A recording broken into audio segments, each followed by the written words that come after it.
आज का विषय है सार शब्द क्या है।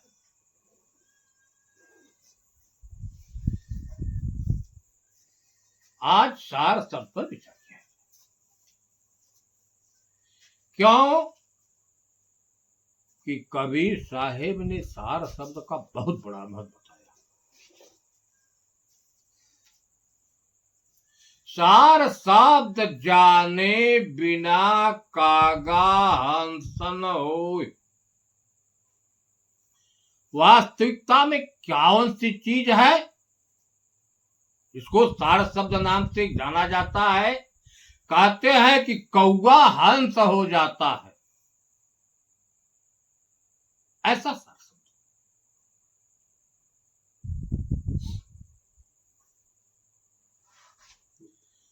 तो अब देखें, सार शब्द में सार और शब्द दो का मेल है। सार अलग है, शब्द अलग है। जब दोनों को जानेंगे तब कागा हंस हो सकता है। सार क्या है, शब्द। सार का संबंध है सत्य से। चाहे हम उसी को परमात्मा कह लें, चाहे ब्रह्म कह लें, चाहे हरि कह लें, चाहे सतगुरु कह लें, चाहे आदि पुरुष कह लें, अर्थात अनेक नामों से लोगों ने कहा। और शब्द का संबंध है प्रकृति से, क्योंकि शब्द की उत्पत्ति आकाश तत्व से है। आकाश जो है प्रकृति का मूल है। इसी आकाश में सारी प्रकृति समाई हुई है और इसी आकाश में प्रकृति विलीन भी हो जाती है। इसलिए शब्द का संबंध प्रकृति से है। आपने जाना सार और शब्द हमारी आपकी शरीर सार और शब्द दोनों से है। उसी को रूपांतर करके कबीर साहब ने कहा कि ये एक पुरुष और एक नारी है। गोस्वामी जी ने कहा जड़ और चेतन। गीता में क्षेत्र और क्षेत्रज्ञ। उसी को यहां सार और शब्द नाम से कहा गया।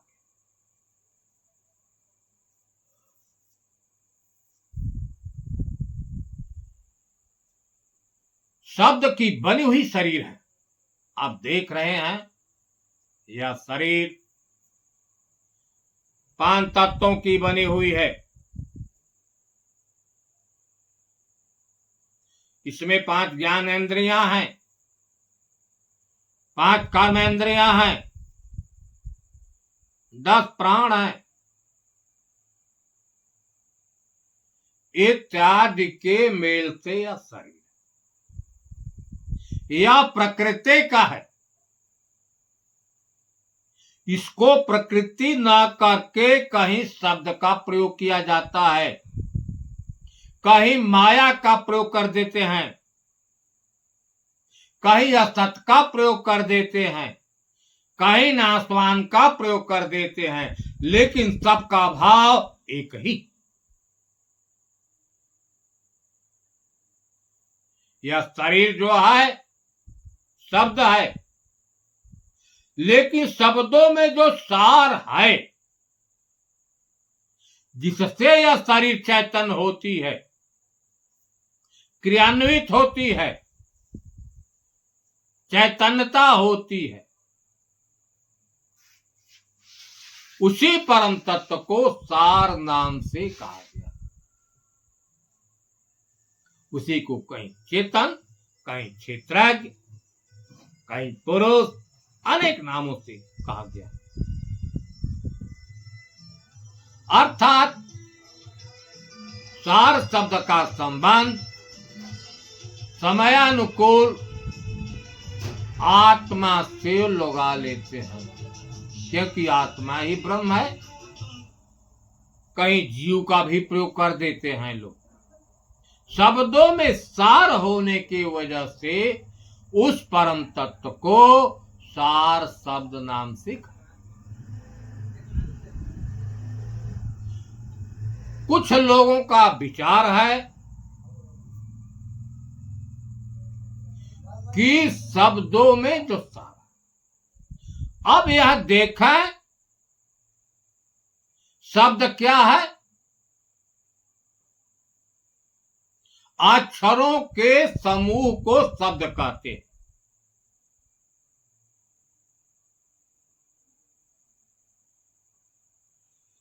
जिसमें आप देख रहे हैं कुछ व्यंजन है और कुछ स्वर है। जितने व्यंजन है सब में असमाहित है, जैसे क में असमाहित है।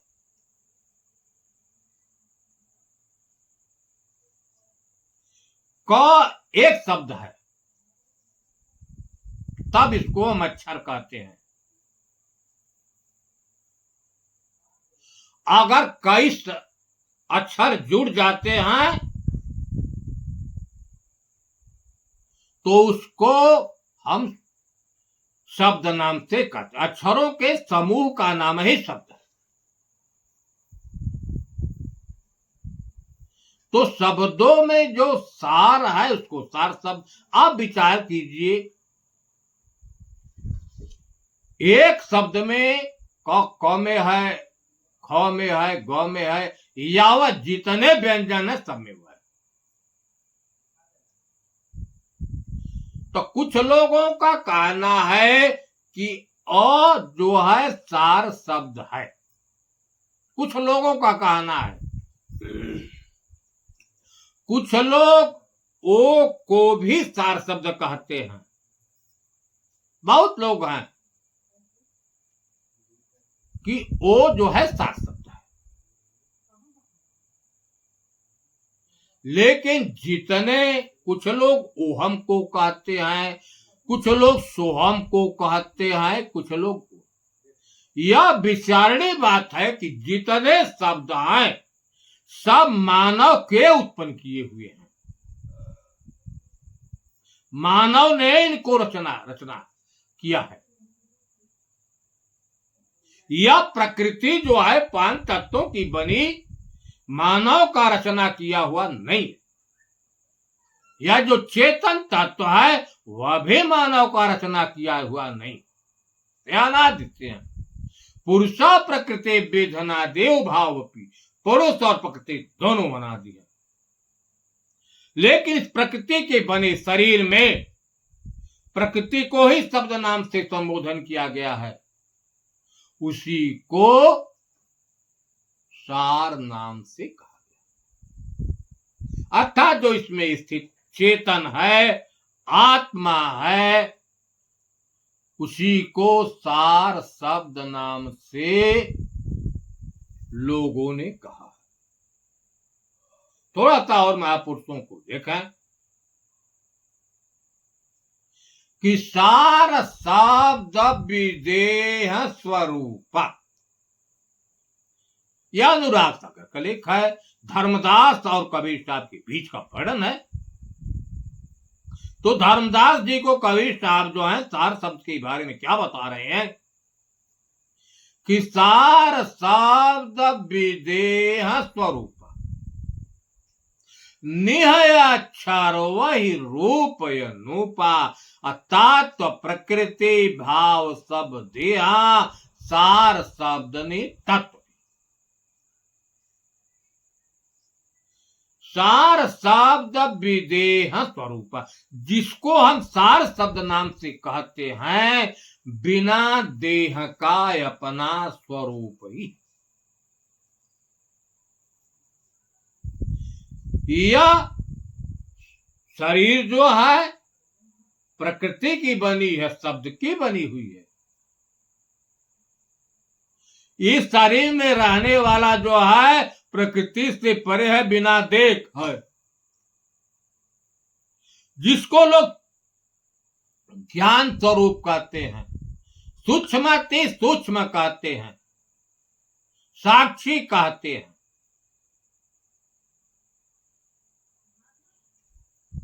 वह बिना देह का है, स्वरूप का। आप देखें कि स्वरूप है क्या, अपना स्वरूप क्या है, तो स्वयं स्वरूप स्वपारक, सदा एक रस जान, जो जाने अविचल भय सकलो तमहि रसा। अपना स्वरूप जो है इस शरीर में सबको परखने वाला है। अपना स्वरूप जो है चेतन है, उसी को आत्मा नाम से, जीव नाम से, ब्रह्म नाम से वर्णन किया गया। सतगुरु स्वयं स्वरूप, जो सत है वह ज्ञान स्वरूप है, वह इस शरीर में स्थित है, सबको जानने वाला, वही आपका स्वरूप है, वही है आत्मा, वही है परमात्मा। सार शब्द विदेह स्वरूप, जिसको हम सार शब्द कहते हैं, बिना देह का अपना स्वरूप ही है, वह है आत्मा, चेतन ब्रह्म जी, एक ही अनेक। कहे निहय अक्षर वही रूप अनूपा, उसको निहय अक्षर कहा गया है, उसकी रूप की उपमा किसी से नहीं दी। आप देखें यहां निहक्षर शब्द का प्रयोग, क्षर, अक्षर और निहक्षर, तीन की त्रिपुटी बनती है। क्षर क्या है, क्षर माने होता है नाशवान। क्षर काया को जानिए, यह शरीर जो है पांच तत्वों की बनी हुई वह नाशवान काया है, इसको क्षर कहा गया। अक्षर, जिसका कभी भी नाश न हो। अक्षर शब्द का प्रयोग आत्मा के लिए कहा गया है, जो इस घट में है, कभी नाश नहीं होता, अपरिवर्तनशील है, केवल इस शरीर को छोड़कर दूसरे शरीर में चला जाता है। शरीर तल पर उसी को अक्षर, लेकिन निहक्षर जो सर्वव्यापक होते हुए सब में है, जो सर्वव्यापक सत्ता है वही हर घट के अंदर है। सर्वव्यापकता के कारण उसको निहक्षर कहा, लेकिन सर्वव्यापक होते हुए हर घट में है। अगर वह है तो एक परमात्मा कह लें, चाहे ब्रह्म कह लें, चाहे राम। प्रमाण में देख लें कि बाहर भीतर एक रस ज्यों चेतन भरपूर। कबीर साहब ने कहा कि विभो नभ समसो ब्रह्म है, नहीं नियरे नहीं दूर।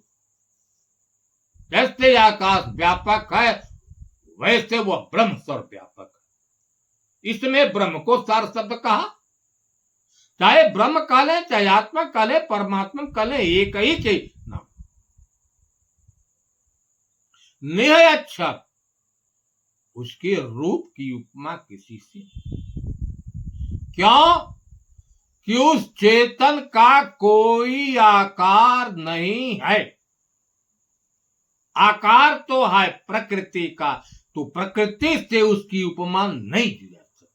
प्रकृति परिवर्तनशील है, जिसको हम नाशवान भी कह सकते हैं, लेकिन इसमें रहने वाला जो चेतन है नित्य और शाश्वत अविनाशी सत्ता है, उसकी उपमा किसी से नहीं दी जा। नष्टे का राज है, न फरक बरते टेक, सार शब्द टकसार है, हृदया माही विवेक। बेजक कहते हैं नष्टे का राज है, जो कुछ परिवर्तनशील है, नाशवान है, अगर है तो यह प्रकृति। जो कुछ आंखों से दिखाई दे रहा है सब प्रकृति है। धन है, दौलत है, पूंजी है, पसार है, जमीन है, जहाज है, पेड़ है, पौधे हैं, सब प्रकृति के हैं। न फरक बरते टेक, इसी माया के हम गुलाम हैं। इसी जगह जमीन धन दौलत में गुलाम है, उसकी इच्छा है, आसक्ति है। सार शब्द टकसार है, हृदया माय विवेक। का टकसार जो है वही टकसार का मतलब जिससे सारे जगत की उत्पत्ति होती है, उस परम तत्व को टकसार नाम से कहा गया। आप देख रहे हैं, छोटी इकाई पर देखा, यह शरीर 5 तत्वों से बड़ा, इसमें चेतन है और उसकी माया शक्ति भी है, प्रकृति का शरीर है। सारे चीज का निर्माण करने वाली जो है वह चेतन की माया शक्ति है, लेकिन माया शक्ति के पास स्वयं की सत्ता नहीं। चाहे घर हो, चाहे द्वार हो, चाहे जगह हो, जमीन हो, सबका निर्माण करने वाली, बनाने वाला चेतन की सत्ता से ही प्रकृति करती है। प्रकृति के पास स्वयं की सत्ता नहीं है। चाहे इसको हम बड़े पैमाने पर देख ले, एक सत्ता ही सारे ब्रह्मांड को उत्पन्न करने वाली और सबका नियामक है। चांद, तारे, सूर्य, पृथ्वी सब अपनी कीली पर घूम रहे हैं, उनको घुमाने वाला, उनको नियंत्रित करने वाला एक सत्ता है, वही हर घट में, वही टकसार है। उसी को सार शब्द नाम से कहा, क्योंकि शब्दों में सार है। यह प्रकृति की जो शरीर है, इसका कोई अस्तित्व नहीं है, मरने के बाद इसको छूता नहीं, इतना पवित्र है। लेकिन उसमें पवित्रता का कारण जो है वही सार है, वही चेतन। वह न हो इसका कोई वस्तुत्व नहीं। शरीर छूटने के बाद 4 दिन के बाद गंध आ जाती है, लेकिन उसमें पवित्र का कारण वही सत्य है, चेतन है। शब्दों में सार होने के कारण उसी परमात्म तत्व को सार शब्द नाम से कहा। तमाम लोगों का विचार है, लेकिन वास्तविकता में सार शब्द की परिभाषा यही है। यथार्थ में जो शब्दों की बनी शरीर है, जो इसमें सार है, चाहे हम उसको आत्मा कह लें, चेतन कह लें, ब्रह्म कह लें, हरि कह लें, अनेक नामों से उसी को कहा गया है। चाहे हम जीव कह लें, वही सार है, बकिया सब सार है। इसलिए उस परम तत्व को सार शब्द नाम से संतों ने कहा है।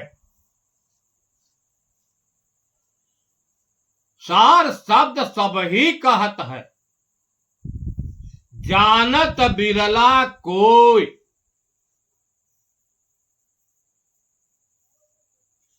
साक्षी दृष्टा होय सो, सार शब्द कहिए सो।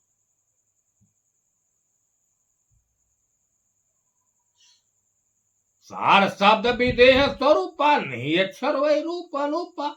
तत्व प्रकृति भाव शब्द यहाँ, सार शब्द तत्व भी गया इत्यादि साखियों की चलती यही सिद्ध होता है कि इसमें रहने वाला जो परमात्म तत्व है, चेतन है, उसी को सार शब्द नाम से कहा।